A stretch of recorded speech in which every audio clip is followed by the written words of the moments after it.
Un cordial saludo, mi nombre es Juan Diego Pulesio. Hoy vamos a hablar en la actividad académica de la Universidad de Caldas sobre el manejo perioperatorio de la terapia biológica. Bienvenidos. Vamos a dar entonces un derrotero de lo que vamos a hablar hoy. Inicialmente vamos a hablar sobre la historia de los anticuerpos monoclonales. Posteriormente hablaremos un poco sobre su estructura en la forma en la que se producen, cuáles son los más comunes, el mecanismo de funcionamiento específico de algunos de ellos, qué riesgos se han identificado en el entorno perioperatorio y finalmente qué debemos hacer con ellos y unas conclusiones.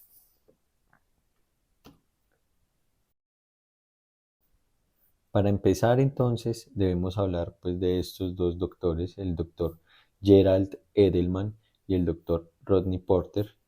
Eh, Edelman, un biólogo estadounidense radicado en Nueva York, y Rodney Porter, pues un inglés. Estos dos personajes fueron muy importantes porque describieron la estructura general de los anticuerpos monoclonales y permitieron que se pudiera investigar sobre ellos. Se ganaron el premio Nobel en 1972 y posteriormente, hacia 1986, pues se desarrolla entonces el primer anticuerpo monoclonal licenciado. Se llamaba Muromonab. Era un anticuerpo derivado del OKT3 y era utilizado pues para tratar los rechazos en los pacientes que eran trasplantados renales. Sin embargo, pues ya veremos que más adelante entró en desuso porque se asociaron con él varias reacciones anafilácticas posterior a la exposición repetida a este anticuerpo.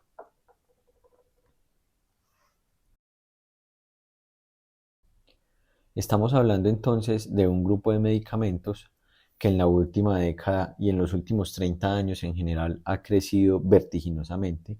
Hacia el 2014 se encontraban 30 anticuerpos monoclonales aprobados por la FDA, pero cuando analizamos su desarrollo en el tiempo, realmente hoy en día tenemos muchos más y se ha convertido en un objetivo para la industria farmacéutica, con unos costos anuales aproximadamente de 20 billones de dólares y uno de los principales motivos de desarrollo y de interés para la industria.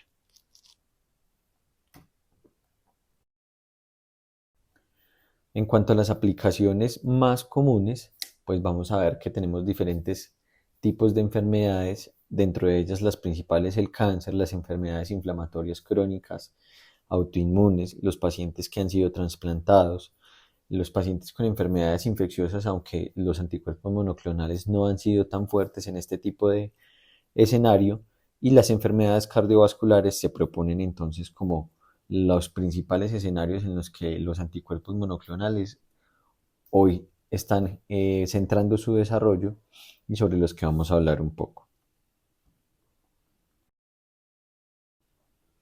Cuando estamos hablando de la estructura de los anticuerpos monoclonales, debemos diferenciar una cadena liviana, que es la que vemos pues en color verde, y una cadena pesada. Estas cadenas van a tener ambas una región variable, que es la más distal, y que va a permitir el reconocimiento y los cambios conformacionales al reconocer epítopes o antígenos como tal. Esto se llama pues la porción variable.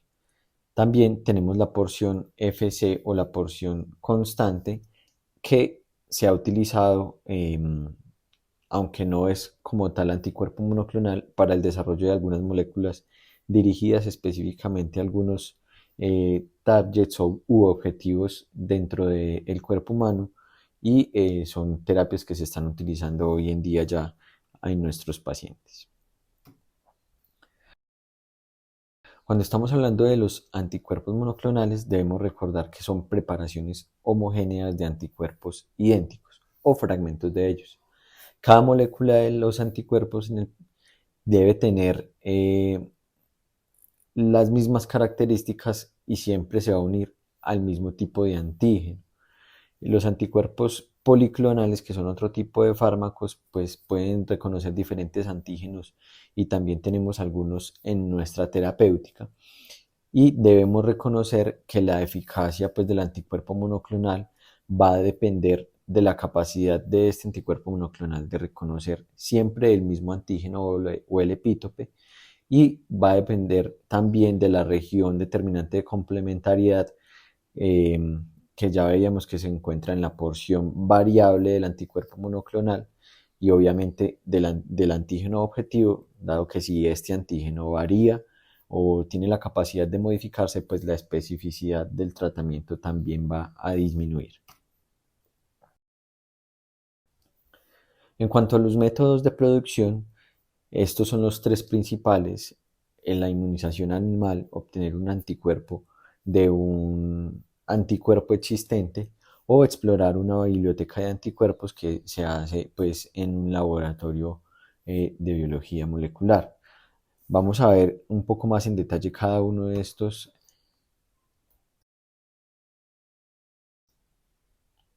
tipos de técnicas para la producción de los anticuerpos. La inmunización animal, que fue la primera pues, que se utilizó en nuestro medio, y con la que se hizo el primer anticuerpo que se utilizaba para tratar los rechazos a los trasplantes renales, pues está basada en la inoculación de un antígeno específico en un, en un ratón o en un animal, y posteriormente, ante los anticuerpos desarrollados en este organismo, lo que se hace es aislar el antígeno conocido y esos complejos antígeno-anticuerpo en el vaso del animal, posteriormente extraerlos y tratar de eliminar esas cadenas relacionadas con la especie, específicamente, digamos en nuestro caso, las cadenas murinas, ¿cierto? Para poder humanizarlo. También se han utilizado ratones humanizados a los que se les han quitado parte de sus cadenas propias de la especie para poder aplicar finalmente este tipo de anticuerpos en humanos. Como ya lo veíamos con el primer anticuerpo monoclonal que se hizo pues, en la historia, este tipo de producción tiene el problema de que está relacionada con rechazo, ¿cierto? Con activación del sistema inmune del humano, y además con episodios de anafilaxia, por lo que cada vez pues, este método está más en desuso para su uso en humanos. Otro pues, de los métodos a los que estamos, digamos que expuestos en nuestro medio hoy en día, es el de obtener un anticuerpo existente de un ser humano. Este tipo de método está basado en las reacciones linfocitarias pues, normales de nuestras defensas, y lo que se hace es que a través de obtención de muestras de ganglios linfáticos se aísla el anticuerpo y se cultiva pues, en un laboratorio. Este es el caso de moléculas como el bamlanivimab, que se utilizó para tratar de mitigar los efectos de la pandemia del COVID, y realmente pues en este campo nos falta investigación para poder usarlo pues de manera más amplia. Finalmente, el último método pues consiste en explorar una biblioteca de anticuerpos. Lo que se hace es infectar generalmente un microorganismo, por ejemplo, una bacteria con un antígeno específico. em, Se aíslan esos complejos antígeno-anticuerpo y se seleccionan los anticuerpos a través de un bacteriófago, que generalmente es un virus, que permite pues aislar como tal ese anticuerpo que queremos frente al antígeno específico que se ha inoculado. Y finalmente, lo que se hace para producirlo en masa es un proceso llamado hibridación, en el que una célula B de mieloma múltiple, a la que se le han quitado sus características malignas y que aprovecha estas características del mieloma múltiple, de su multiplicación eh, acelerada, para servir como caldo de cultivo en un laboratorio y producir el anticuerpo de manera industrial. Otro de los procesos es la inmortalización, ¿cierto? Que se hace pues en el laboratorio y es a través de un medio que se conoce como HAT. Eh, este medio está compuesto por hipoxantina, aminobacterina y timidina y básicamente funciona como un caldo de cultivo para células eucariotas que van a producir el anticuerpo que posteriormente va a aislarse pues en ese inmunensayo sobrenadado celular y va a permitir su producción en masa. Tenemos que hablar también de las proteínas de fusión IgG1, ya les hablaba de la porción Fc de los anticuerpos monoclonales, y es que moléculas como el etanercept, utilizado pues para diferentes patologías y específicamente para atacar sobre el factor de necrosis tumoral alfa y el factor 8 recombinante humano, eh, son moléculas que se han utilizado aprovechando esta porción Fc para aumentar su biodisponibilidad y su vida media y permitir así lograr mantener objetivos terapéuticos. Entonces, aunque no constituye como tal un anticuerpo monoclonal, esta molécula está desarrollada pues, en base a las investigaciones con anticuerpos monoclonales. En cuanto al mecanismo de acción, ya habíamos hablado un poco de este tema. La afinidad del anticuerpo monoclonal va a depender pues, de esa cadena variable y el reclutamiento de la respuesta inmune, dependiendo de cuál sea el objetivo dentro del organismo humano, va a depender de esa porción constante de la porción Fc del anticuerpo monoclonal. Como tal, el anticuerpo monoclonal, y esto se modifica en la porción variable del anticuerpo, va a estar dirigido contra un antígeno de superficie de una molécula, ¿cierto? O de una célula en específico, contra una proteína plasmática, generalmente contra los receptores de inmunoglobulina G en algunas enfermedades, o contra un organismo infeccioso o alguna parte o algún antígeno que éste produzca. Y realmente estos van a ser como, en términos generales, los tipos de mecanismo de acción que van a tener los anticuerpos monoclonales. Hacia el 2017, la Organización Mundial de la Salud, y en este caso es importante hablar sobre ella porque es la entidad encargada de designar la nomenclatura para los anticuerpos monoclonales, había aprobado aproximadamente 500 nombres con nomenclatura internacional para anticuerpos monoclonales.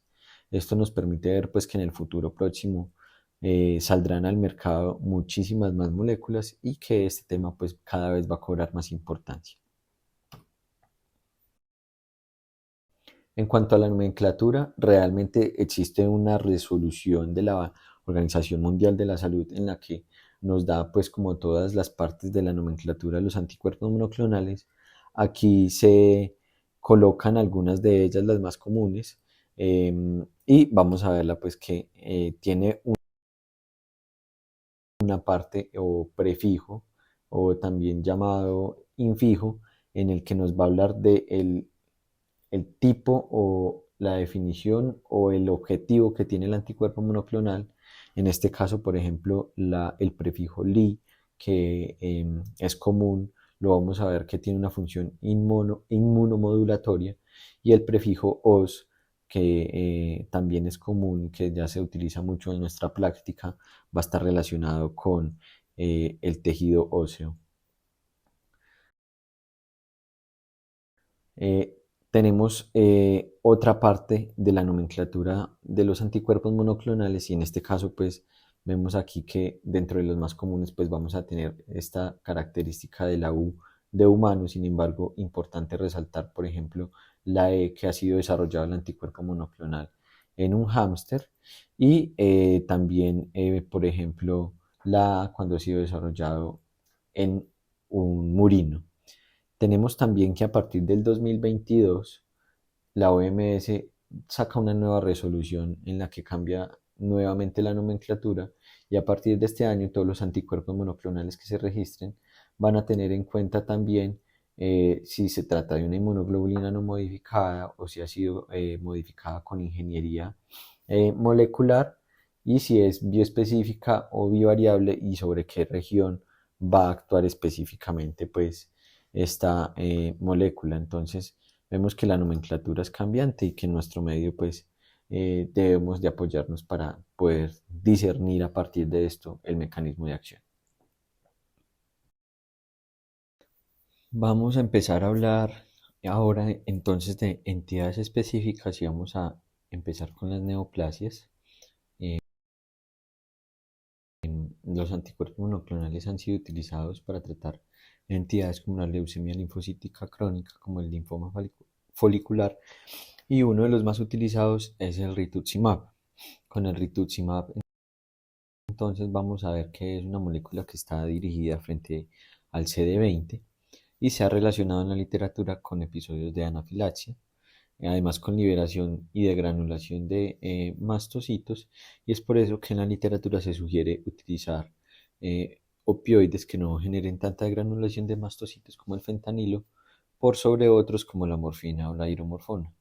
En cuanto al tiempo en el que podría ser utilizado de manera segura en el perioperatorio, se habla en la literatura de 28 días. Sin embargo, esto es recomendación de expertos y realmente el rituximab, al ser utilizado para diferentes patologías, inclusive patologías autoinmunes como la artritis reumatoidea y el lupus eritematoso sistémico, vamos a encontrar que hay conceptos divergentes en la literatura, inclusive dentro de las mismas guías. En esta que es la guía de la Sociedad Americana de Reumatología, pues por ejemplo vemos que el rituximab que aparece aquí de primero nos van a decir que debe esperarse por lo menos 4 o 6 meses cuando se hace cirugía electiva, eh, y que muchas veces en algunas ocasiones pudiera continuarse, pero con el concepto de un experto.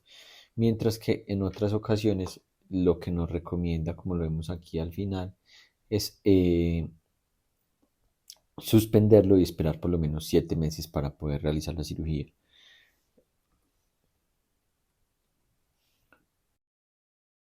Cuando estamos hablando de otro tipo de entidades como los tumores sólidos, pues realmente los anticuerpos monoclonales ahora se utilizan para el tratamiento del cáncer de mama con el receptor HER2 positivo, y es el caso del trastuzumab y del pertuzumab, y también se han utilizado para el cáncer de pulmón de células pequeñas en el caso del bevacizumab y el ramucirumab. Estas moléculas en asociación se han relacionado con aumento de las complicaciones pulmonares posoperatorias. Inclusive se han identificado que los pacientes que están sometidos pues, a este tipo de terapia con biológicos, ya sea de manera neoadyuvante o coadyuvante, presentan síntomas respiratorios desde antes de la cirugía, y se sugiere hacer una búsqueda activa en el interrogatorio de este tipo de síntomas. Además, como punto de buena práctica sugieren utilizar rayos X de tórax antes de la cirugía para identificar posibles complicaciones a nivel pulmonar, y sugieren tener también algo de cuidado con la vigilancia posoperatoria de estos pacientes, dado que ante la aumento en la incidencia de complicaciones pulmonares, en algunos casos sería de valor realizar vigilancia en unidades de cuidado intermedio o de cuidado intensivo según el caso. Continuando con otro tipo de entidad, en este caso vamos a hablar de los trastornos inmunitarios. Dentro de ellos, la artritis reumatoidea, el lupus eritematoso sistémico, la espondilitis anquilosante están dentro de este grupo en el que muchas veces se utiliza tocilizumab, sarilumab. Ya habíamos visto que el rituximab también se utiliza. Y para la purpura trombocitopénica idiopática también está dentro del algoritmo terapéutico el rituximab. Vamos a ver aquí entonces la tabla de la Sociedad Americana de Reumatología, en donde nos propone pues diferentes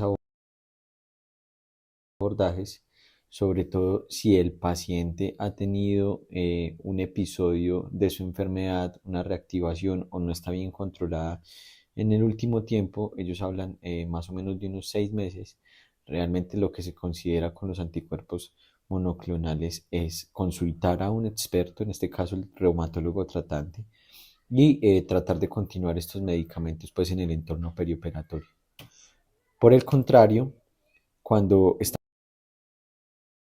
estamos hablando de pacientes que han estado con su enfermedad controlada y que realmente no tienen o se sopesa ese riesgo-beneficio de un nuevo episodio de la enfermedad autoinmune versus la suspensión del tratamiento, que también se ha relacionado obviamente pues con infecciones. Entonces ellos recomiendan suspenderlo pues de acuerdo al periodo de aplicación. Vemos aquí que varía desde 3 semanas hasta 9 semanas dependiendo de la molécula y debería pues consultarse esta guía para poder tomar una decisión a la cabecera del paciente. Importante también que la terapia antirreumática, en este caso, las recomendaciones que estábamos viendo de esta guía, de acuerdo al sistema de escala GRADE, pues todos son recomendaciones de baja calidad porque son relacionadas con estudios pequeños, estudios observacionales, pero además porque no existen en la literatura, al menos dentro de la búsqueda que se ha hecho para esta revisión, estudios de calidad alta que permitan dar recomendaciones de alta calidad. Son recomendaciones de expertos y estudios observacionales, como les decía previamente. Este, por ejemplo, es uno de los estudios más importantes para las recomendaciones que da la guía y lo que vamos a ver es que se enfoca pues obviamente en la artroplastia de cadera y de rodilla y por eso en la guía se hace tanto énfasis en este tipo de procedimientos. No incluyó un gran número de pacientes y realmente no se encontraron estadísticas o diferencias más bien estadísticamente significativas en la tasa de infección, que fue el endpoint primario. Sin embargo, pues de este estudio, como es uno de los más grandes que hay en este tipo de terapias, se utilizó para la elaboración de la guía. Aquí vemos también otro tipo de estudio, ¿cierto? En este caso, para cirugía de columna, se investigó la tasa de reoperación y la falla en la fusión espinal eh, posterior a cirugía de columna. Y realmente dentro del año de seguimiento que tuvieron estos pacientes, que fueron pues pocos pacientes, vemos que son menos de 100, no se encontró una tasa una diferencia estadísticamente significativa en cuanto a la tasa de reoperación y como endpoint secundario tampoco se encontró eh, diferencia estadísticamente significativa en cuanto a la tasa de fusión anormal en estos pacientes llevados a cirugías de columna. Continuando con otro grupo de enfermedades, pues con la hipercolesterolemia tenemos específicamente la molécula del evolucumab, que es un inhibidor de la PCSK9. Realmente en este grupo de pacientes y con esta molécula no hay estudios ni siquiera observacionales que nos permitan dar una recomendación. Sin embargo, sí hay publicado un protocolo de estudio en el que se va a estudiar las posibles implicaciones del evolucumab en los pacientes con infarto del miocardio y que son llevados a cirugía. Sin embargo, este estudio pues apenas está en proceso. Cuando estamos hablando de asma, las terapias antiinmunoglobulina E con omalizumab pues no se han estudiado en el perioperatorio, al menos dentro de la búsqueda bibliográfica que se hizo, y uno podría hipotetizar pues que el paciente que está con omalizumab, el riesgo de desarrollar asma casi fatal o una crisis asmática que comprometa su vida en el entorno perioperatorio justificaría la continuación de este medicamento. Sin embargo, en la literatura pues no hay una recomendación o algún artículo que podamos utilizar para dar una recomendación frente a este medicamento. Continuando con la osteoporosis, pues uno de los principales medicamentos utilizados para el tratamiento de la osteoporosis severa en este momento es el denosumab, que se comporta como un antirresortivo y que en este caso está dirigido hacia la osteoprotegerina se comporta como un análogo de ella y lo que hace es disminuir pues, la actividad y la expresión de los osteoclastos, logrando así su efecto antirresortivo. En la literatura se hipotetiza que por lo menos suspenderlo durante 28 días sería la recomendación. Sin embargo, en muchas ocasiones lo que se habla es que debería eh, suspenderse o tratar de no colocarse en los 6 meses previos a una cirugía y se ha demostrado en varios casos de osteonecrosis de la mandíbula en pacientes que están recibiendo denosumab, lo que constituiría pues una preocupación eh, en este caso en los pacientes que vayan a ser sometidos a cirugía de mandíbula o procedimientos dentales. Continuando con la enfermedad inflamatoria intestinal, realmente moléculas como el infliximab, el adalimumab y el golimumab han sido utilizadas para el tratamiento de esta patología. Realmente hay pocos estudios que nos permitan pues dar como una recomendación con respecto a esta molécula. Sin embargo, se encuentran algunos y este es uno de ellos en el que este tipo de terapias pues no se asociaron con ningún riesgo en el aumento en la tasa de infección o en la infección del sitio operatorio en pacientes llevados a cirugía de la cavidad abdominal. Asimismo, eh, no podemos encontrar en la literatura em, recomendaciones relacionadas con el uso perioperatorio del idarucizumab, molécula pues utilizada para la reversión de la anticoagulación con dabigatran. Y en este caso, en el entorno perioperatorio, pues sería muy importante para nosotros porque el paciente con dabigatran que debe ser llevado a cirugía de manera emergente, pues sería la única herramienta terapéutica que tendríamos. Sin embargo, pues como les digo, en la búsqueda bibliográfica que se hizo realmente no se logró encontrar estudios de esta molécula en el entorno perioperatorio. Cuando estamos hablando de organismos infecciosos, eh, algunos de los anticuerpos, sobre todo policlonales, se han utilizado para tratar la infección por Clostridium difficile y la inmunoglobulina G intravenosa pues es una de las herramientas para el tratamiento de esta infección. Sin embargo, pues no existen estudios en el entorno perioperatorio que nos permitan dar una recomendación. Y finalmente, en cuanto a las enfermedades neurológicas, pues tenemos varios grupos de medicamentos que van a estar utilizados para este tipo de enfermedades. Es el caso del natalizumab, del alemtuzumab, del ocrelizumab, del rituximab. Nuevamente aparece aquí este anticuerpo monoclonal del eculizumab. Y dentro de la literatura, pues encontramos poca evidencia de qué hacer con ellos en el entorno preoperatorio. Esta es un documento publicado por la Mayo Clinic en el que básicamente nos dice pues que ninguno de estos medicamentos que acabo de mencionar debería suspenderse en el entorno perioperatorio. Sin embargo, cuando uno se va a mirar de dónde se ha extrapolado esta recomendación, pues lo que podemos ver es que se ha extrapolado de los insertos de los medicamentos y realmente pues no tenemos estudios relacionados con estas moléculas en el entorno perioperatorio. En resumen, ¿qué debemos hacer? Debemos conocer el tipo de moléculas que tenemos, cuál es su potencial mecanismo de acción y si existen algún tipo de riesgo en el entorno perioperatorio, aunque ya vemos pues que con la mayoría de las moléculas no hay mucha evidencia.